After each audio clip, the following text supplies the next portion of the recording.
that's really why I got into this, right? I think similar to the reason to get into AI was that I saw the problems of biology as almost intractable without it, or at least too slow moving.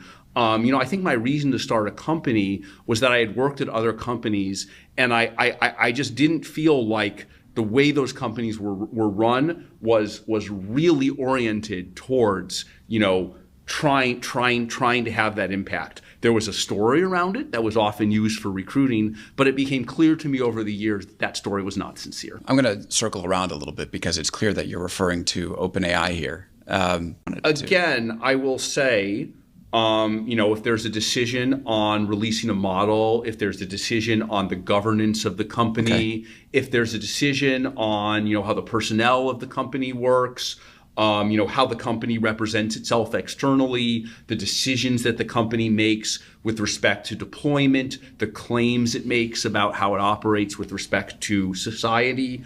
Many of those things are not things that you control just by training the model. And I think trust is really important. I think the leaders of a company, they have to be trustworthy people. They have to be people whose motivations are sincere. No matter how much you're driving the company technically, if you're working for someone whose motivations are not sincere, who's not an honest person, who does not truly want to make the world better, it's not going to work. You're just contributing to something bad.